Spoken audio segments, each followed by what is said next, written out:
Hey, it is such a pleasure for me to see you again and welcome to the Wave Studios, Gino Vannelli.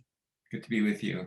Oh, so I remember hosting you now twice at the Flatiron Markham Theater, Mhm. and now we've had what? Almost 2 years of no concerts, no Flatiron Markham. What have you been doing since the pandemic kicked in? That's a good question. I think the first thing that has to happen, in everybody's mind is to accept the fact that life has changed. And so I think the greatest qualities that humans have is to adapt. So the question is, adapt to what? And so for me as an artist, I started looking at all the possibilities of what I like to do, what I think I have the skills to do.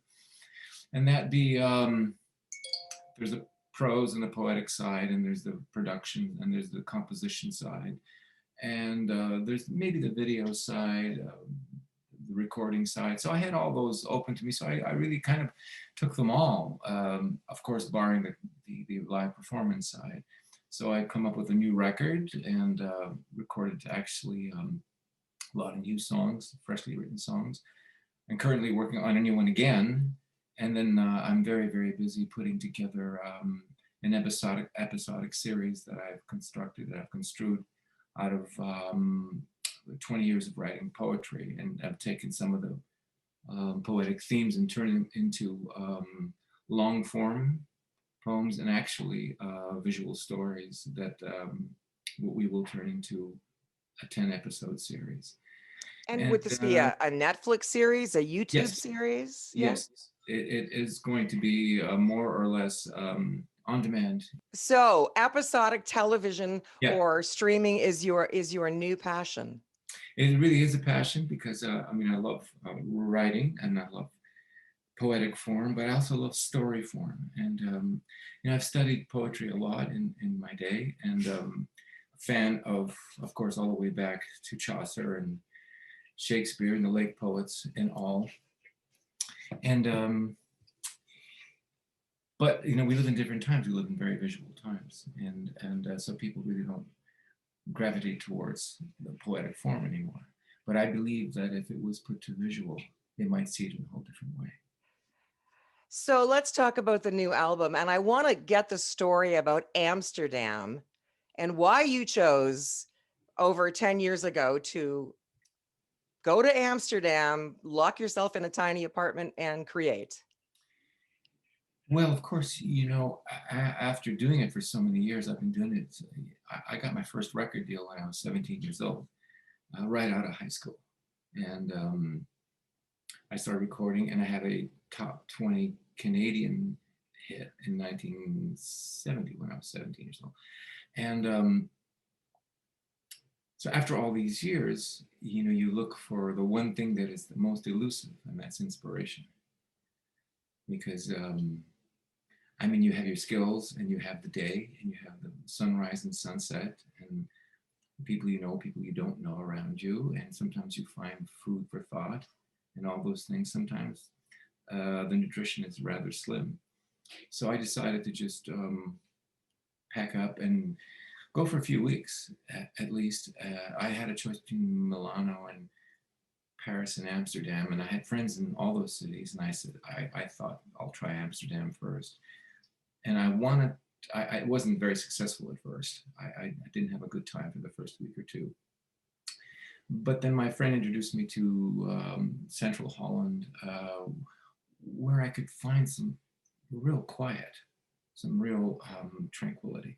And I did find it in a little town called Amersfoort, and rented an little apartment there. And I was going to stay for just a few weeks, but it ended up being for over 2 years. And Wow. it was a unique experience in the sense that I got out of the mode of doing and more of the mode of being.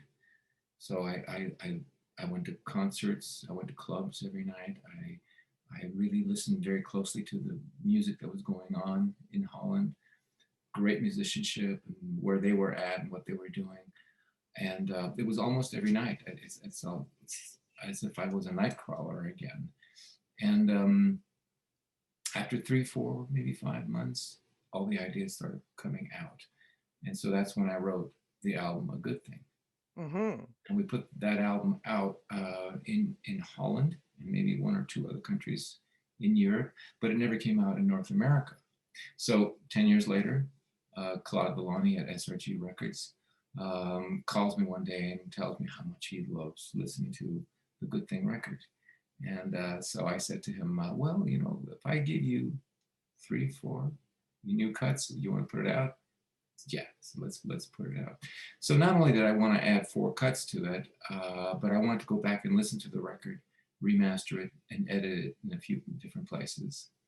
And that's what we're up to right now. I So love that word when you say we have reimagined a song, yes, because I think that's so interesting. well, yeah, The River Must Flow was recorded in 1978 on the Brother to Brother record. Mm-hmm. And people have always asked for it live.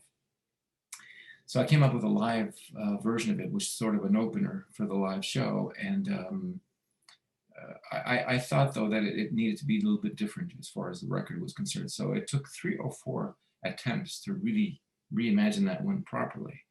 It's really difficult, you know, with a known song. A lot of people Mm-hmm. to redo it without people being pissed at you. And so I did it so that the song seemed like it was freshly written in 2021. So the album came out October 15th. Is anybody Mhm. pissed with you yet? Like, we are playing that song. We've just started playing it on the Wave. Of course, Brian McKnight is on it, which is Yeah, crazy. I mean, the vocals are nuts. They're yeah, so good. they are so good. You're right. Yeah, I know. Brian actually is one of the advisors for SRG Records. And so, you know, Brian and I spoke a lot, you know, about the direction of River Must Flow. And I said, well, you know, I think the only thing missing, Brian, I said, is to have someone like you do the backgrounds, because it's got to be more than backgrounds. It's got to be a guy who really phrases, who's got the heart and soul of making that line come alive. The river must Yeah. flow. It's a very universal line. You know, Mm-hmm. it has something to do with all our lives. You know, there's something in us that must flow, or else we die. And so I said, I think only you can do it, because I had tried many back vocalists on it, and they all seemed to have no flow to them. They all seemed to have the stagnant quality of the river must flow. It was something to do with the bending of the phrases and the quality of the throat sound. So I said, Brian, you got to try it. So Brian tries it, sends it to me, and sends me all the files over the net. I put it together, and I said, that's the sound. Yeah. Do you have any other songs, you know, from your past that you would like to reimagine, perhaps on your next album? Any There song are that a you would like couple. to revisit? Yes, I think there are a couple that could use just a little touch up, a little revision. I mean, Mm-hmm. if it was good enough for Walt Whitman to do, you know, to have 4, I think, revisions of his poetry, I think I could do 1 revision. So Yeah. I do want to do People I Belong To, maybe Feel Like Flying, maybe Omens of Love. There's about 4 to 10, I mean 5 to 10 of them that I think I'd like to redo. Some were done, I think, good enough that I think it would be silly to try Well, and do. now at least you know what you're doing for your next album. So that's good. No, I want, I've written enough material for 2 more uh, records. well, that's good. Now, I Yes, just want to talk about this one song, Evermore, yes. because I just love it. You And know, I love it too. so tell us the backstory on that one. Well, you know, sometimes inspiration is you know, right before your eyes, Mm, hiding in plain sight. And for me, you know, I've been with the same woman for many years, and sometimes, you know, a relationship, not that it becomes invisible, but you sort of take it for granted in the sense that it's always there, like the sun will rise and the sun will set.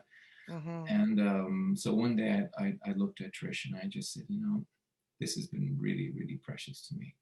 And so I decided to write Evermore.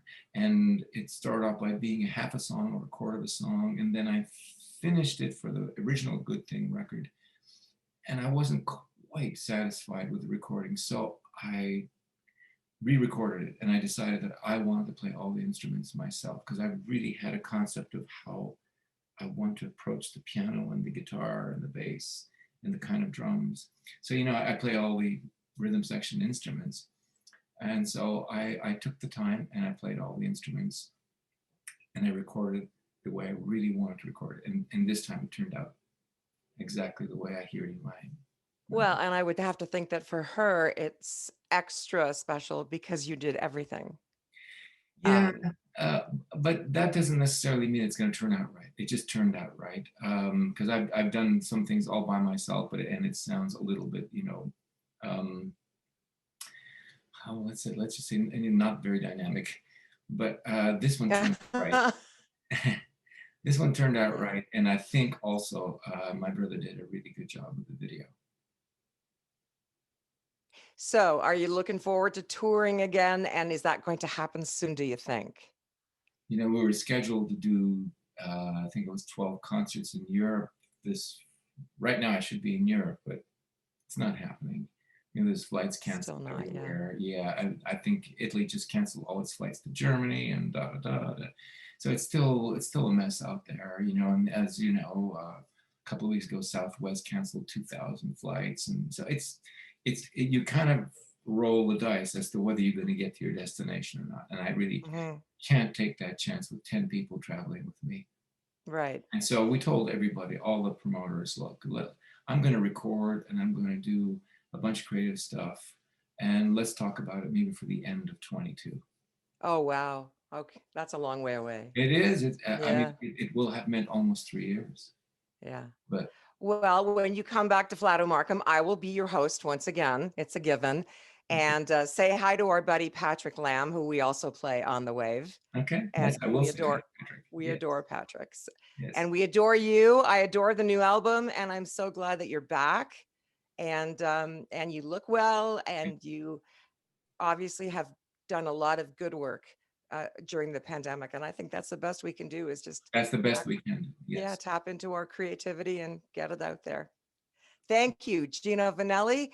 And I will talk to you again very soon, I'm sure. Bye bye now.